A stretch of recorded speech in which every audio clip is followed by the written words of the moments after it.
Vamos lá, alunos, voltando à nossa aula, nós estávamos falando sobre as ideias iluministas, falamos da enciclopédia que ela foi idealizada, na realidade organizada pelo Diderot e o D'Alembert, dois iluministas importantíssimos ali, um na realidade da área das exatas, o D'Alembert, e o outro mais da área das humanas ali. Outros iluministas que se destacaram foi o Barão de Montesquieu. O Barão de Montesquieu ele dizia que o poder nas mãos de uma única pessoa seria corrompido. Por isso, ele idealizou os três poderes. O poder judiciário, o poder executivo, que ficava que ficaria representado pelo monarca, o executivo executa as leis, o legislativo que faz as leis seria o Congresso e o judiciário que julga as leis seriam ali os juízes. O Barão de Montesquieu ele idealizou esses três poderes porque a ideia dele qual que era? Um poder iria fiscalizar o outro.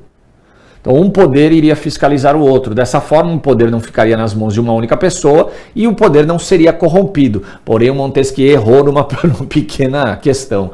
Ele não sabia que existia um país chamado Brasil, que depois da sua independência vão ter três, na realidade quatro, depois três poderes, só que os três poderes acabaram se corrompendo. Mas a ideia do Barão de Montesquieu era que um poder iria fiscalizar o outro, não teria a tal da corrupção. O poder não ficaria nas mãos de uma única pessoa e se corromperia. Bem interessante, porém não funcional em alguns países. Se você pegar a América, um grande número de países latino-americanos, eles utilizam a ideia dos três poderes, inclusive o nosso país, o Brasil. Outro iluminista muito importante, talvez o mais popular entre eles, foi o Voltaire. O Voltaire foi defensor da liberdade de expressão. Ele combateu a intolerância e o absolutismo. Ele era o cara vamos dizer assim, Voltaire era um deísta, ele era contra totalmente a Igreja Católica, por isso ele acabou sendo muito perseguido. Ele acabava mandando cartas para alguns monarcas da Europa, pedindo para que esses monarcas se utilizassem das ideias iluministas, e dessa forma iriam fazer governos que fossem mais progressistas. Voltaire era defensor da liberdade de expressão também. Tem uma frase famosa dele, mais ou menos assim: posso não concordar com o que digas, mas defenderei até a morte o direito de dizê-lo. Isso é bonito, Que é aquela questão da liberdade de expressão. Então ele defendia também a liberdade de expressão. Defendia a liberdade de expressão, era contra a Igreja Católica, era contra a intolerância religiosa, era contra o absolutismo. Por causa disso ele acabou sendo muito perseguido.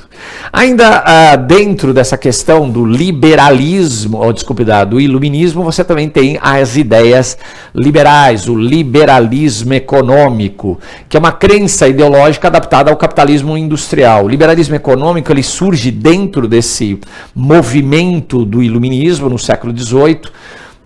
Vamos dizer ali que o John Locke é considerado o pai do liberalismo econômico, que ele falava que a economia deveria ficar livre e dessa forma a economia se autoajustaria. Então John Locke era o pai, mas quem na realidade acabou sendo o grande influenciador dessas ideias do liberalismo econômico foi o iluminista chamado Adam Smith. Economista, ele escreveu o livro A Riqueza das Nações em 1776.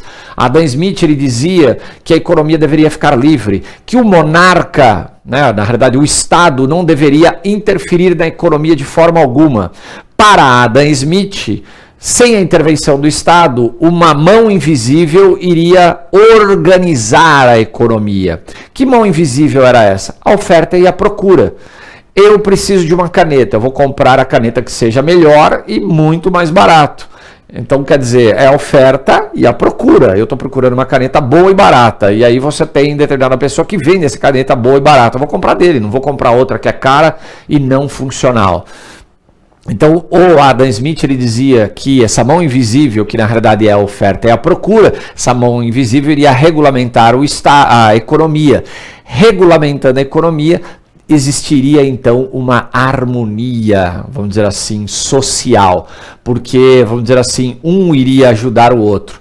a concorrência iria fazer com que os preços fossem justos e aquela pessoa que estivesse acumulando riquezas, ela ia querer acumular cada vez mais, então ela ia investir mais, ia ter mais lucratividade. Só que na hora que ela investiu mais, ela teve que contratar mais pessoas. Então mais pessoas estão empregadas, estão recebendo, estão consumindo.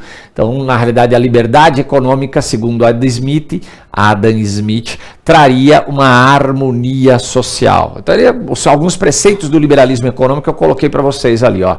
Liberalismo econômico, né, a não intervenção do estatal na economia. O Estado não poderia intervir na economia de forma alguma. A economia tinha que ficar livre. A oferta e a procura iria regulamentar a economia.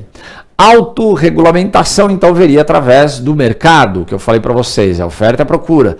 Livre concorrência entre as empresas deveria existir, o Estado não deveria interferir na concorrência entre as empresas, porque aí ele poderia gerar monopólios, poderia gerar cartéis, né? Vamos dizer ali que o Estado deveria defender a propriedade privada. Aí você tem uma influência das ideias de John Locke. E também o liberalismo econômico, ele combatia o intervencionismo e o protecionismo. A economia deveria ficar totalmente livre, então não tinha que ter a intervenção do Estado de forma alguma e nem proteger o Estado contra mercadorias que viriam de fora. Eu vou explicar direito para vocês esse protecionismo para vocês entenderem. Vamos fazer de conta que aqui no meu país, a Valmirilândia, nós produzimos tecidos. Só que o metro do tecido que eu produzo sai a R$1.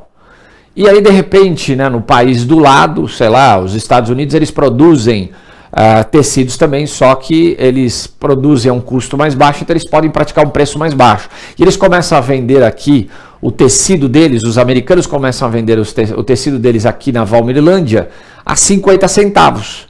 Se ele vender um metro do tecido a 50 centavos, eu vendo o tecido a R$1 o metro, obviamente a minha indústria vai quebrar e vai sobrar só a dele, a americana ou outras que possam entrar ali. Então, para proteger a indústria interna, viria o protecionismo.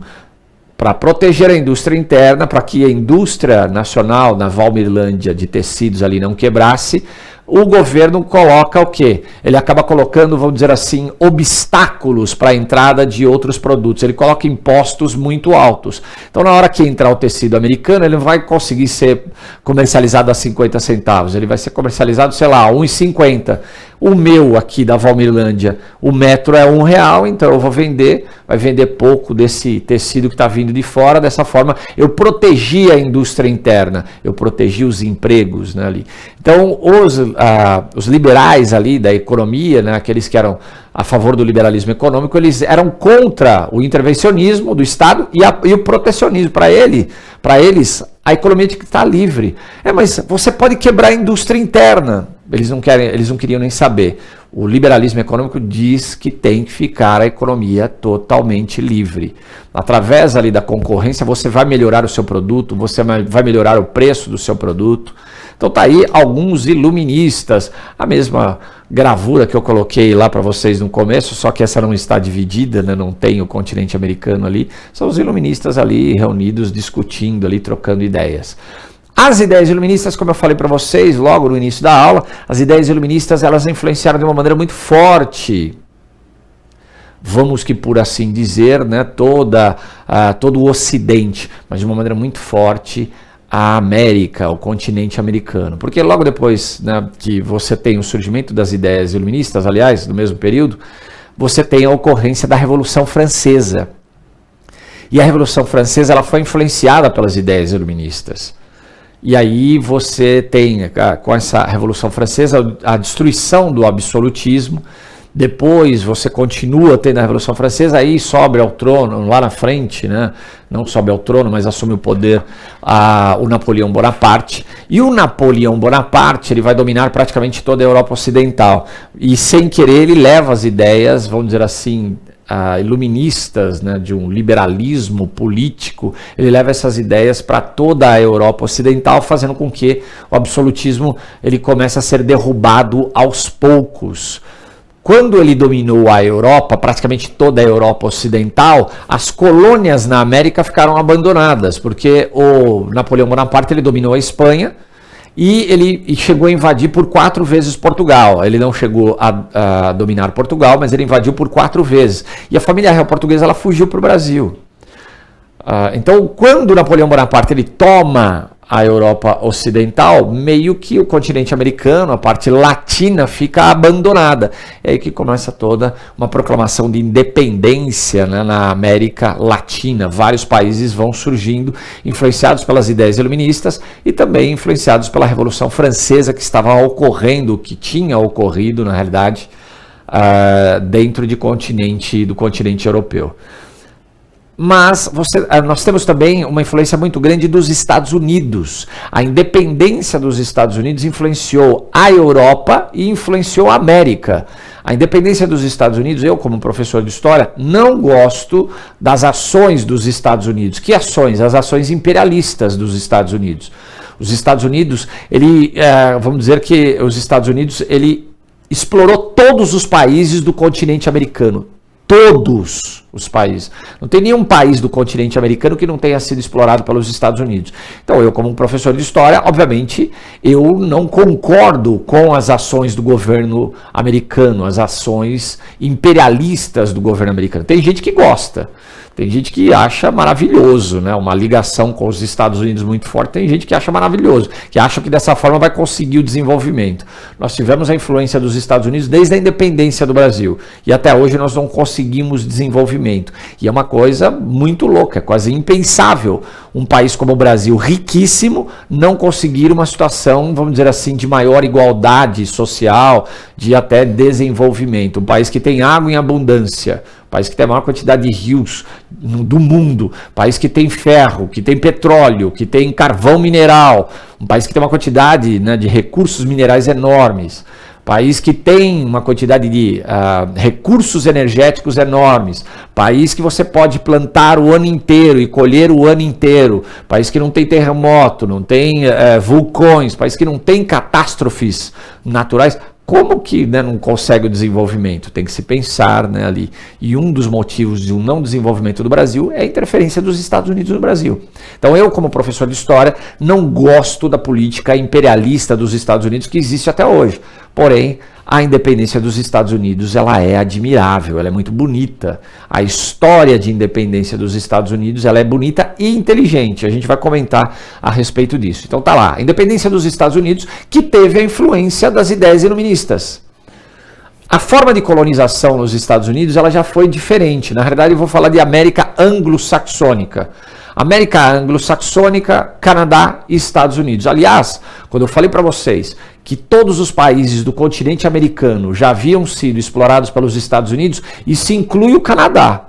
Apesar do Canadá ser um país desenvolvido, ele foi e é explorado também pelos Estados Unidos. 70% de praticamente tudo que é produzido dentro do Canadá é exportado para os Estados Unidos. Estados Unidos, com isso, ele tem uma certa ascensão sobre o Canadá. Quem montou o parque industrial canadense foi os Estados Unidos, para usufruir desse parque industrial canadense e também dos recursos, vamos dizer assim, que o Canadá dispõe. Então, de certa forma, os Estados Unidos, ele acaba, vamos dizer, usufruindo de recursos do Canadá, não precisando buscar em outras localidades. Então, o Canadá também foi explorado pelos Estados Unidos, não está fora não. América anglo-saxônica, Canadá, Estados Unidos. Por que anglo-saxônica? Descendentes de anglo-saxões, ingleses. Né? Descendentes de anglo-saxões que formaram, né, que na verdade deram origem à Inglaterra, Escócia, Irlanda, País de Gales. Né? Então, mas a colonização nos Estados Unidos ela foi diferente do que foi, por exemplo, no Brasil. Aqui no Brasil nós tivemos colônias de exploração. Os portugueses vieram para cá, entre aspas, descobriram, tomaram posse e começaram a explorar. Tiraram pau-brasil, depois produziram açúcar e levaram para a Europa, depois encontraram ouro aqui no Brasil e exploraram bastante, ainda conseguiram usufruir um pouquinho da produção cafeeira. Aqui no Brasil as colônias eram de exploração. Vamos explorar todas as riquezas que se apresentam. Nos Estados Unidos você teve uma forma de colonização que foi diferente. No outro bloco eu explico melhor para vocês. Até outro bloco.